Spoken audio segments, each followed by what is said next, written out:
So how did you change the negative thinking around you? We basically let our work do the talking. Because if it's your initiative, and the more you talk about it, the more you tell them that how different you are from it, people are not going to get convinced. It's like, it's yours, so you got to speak for it. So we did not go around doing anything except working. And we did our work honestly, with the purest of intentions, and probably that did the trick for us. You let your work do the talking. So what has been, according to you, what has been your biggest impact? The biggest impact, I would say, is, the girls have started coming to school, and the last the count that we had in our school is what we had: 59% of boys and 41% girls studying in school, which is very encouraging for this part of the state, because it's almost at par with the number of kids studying in the school, the number of boys studying in the school. And apart from that, what we started doing was, all these kids were made to work, because the economical condition of the family is so, I would say, not in the right state, that the kids have to work for the parents as well. So the parents go to the fields, the kids work back home. So they have these small stalls, say, where they sell sprouts, or where they sell chocolates, where they sell stationeries. So what we did then was, when we went around the Reach to Teach campaign, we started handpicking those kids who were working. And we said, if you need to work, study in the first half, work in the second half. So we had this guy called Biru Gopi who was selling sprouts in a village called Pali Pandra. It's almost like 6 to 7 kilometers from here. And the guy started coming to school. His sister started coming to school, and with the guy coming to school, there were another bunch of 5 to 7 kids who started coming to school just because Biru started coming to school. So it's like a chain reaction that started happening. And there are kids like, there's a guy called Dipesh. He recently lost his father. And he comes to school from 8:30 in the morning till 1:30. Goes back home, freshens up, has his lunch. And from 3 o'clock he sets up his stall, a fast food stall in Bombay. Until 9 o'clock he has that stall. So imagine somebody who is studying from 8:30 till 1:30, goes back home, sets up a stall at 3 o'clock. So from 3 to 9 he is working in the stall, all by himself. And then goes back home, studies again, gets up in the morning all tired, and comes to school. So when you see these kids coming to school, when you see a 3.5 kid coming up to you in the classroom and says, "Sir, please may I come in?" He probably doesn't even know what it means, but he knows there is something he has to say before he gets into a classroom. So that is the change what we want, and which actually keeps us going. Sir, you have been in this sector for 3 years now. We started on 16th of January 2010. So what roadblocks have you faced till now? There are a lot of things which actually did not let us move the way we wanted to, because as as I told you, it's like really not easy to get good teachers. Now we were fortunate to go to probably one of the best schools in the state, and having been in the system, having seen how education is imparted in our school, so we're just trying to replicate that model.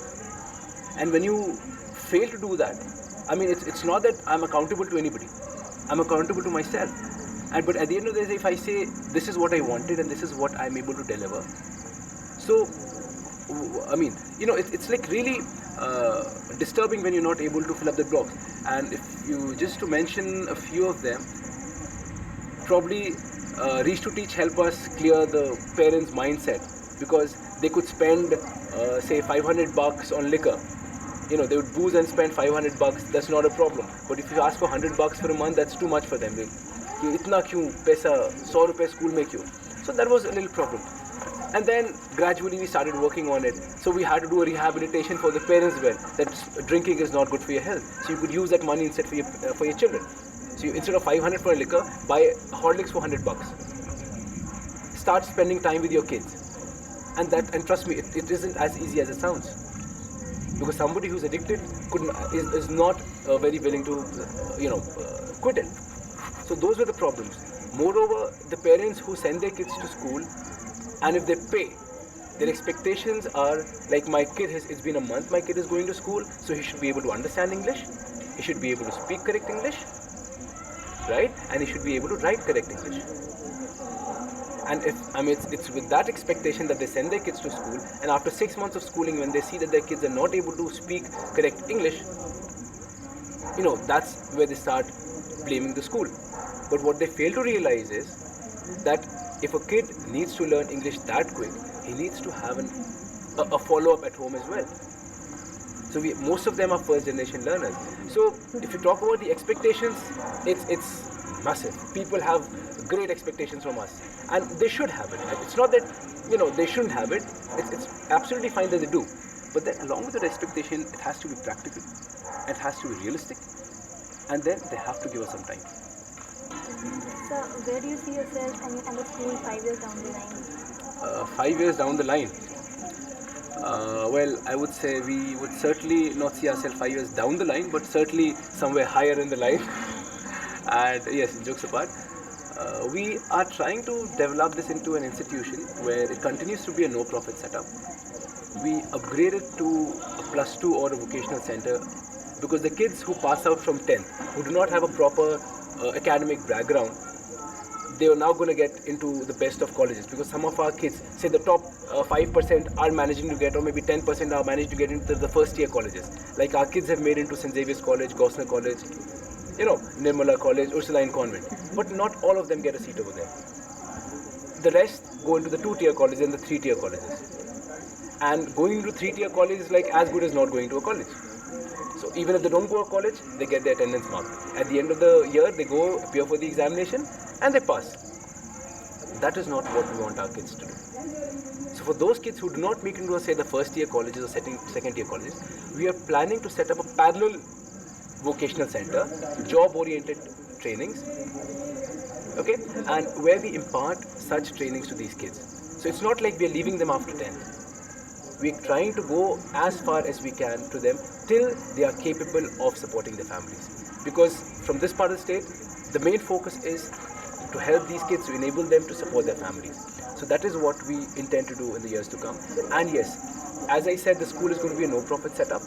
It's not that we are going to continue imparting free education to the orphan kids. The idea is to come up with initiatives where we can help the families be self-dependent, create some kind of employment for those widows who are sending their kids to school, and let's make these people powerful enough so that they start paying for their children's fees.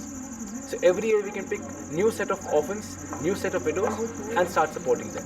So probably that's where we see the school to be a self-sustained system, which probably turns a model worthy to be replicated all over the country.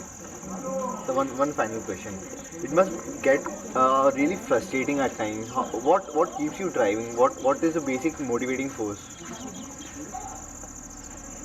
Once you're here, it's like the impact you're making, as I said, it's actually visible.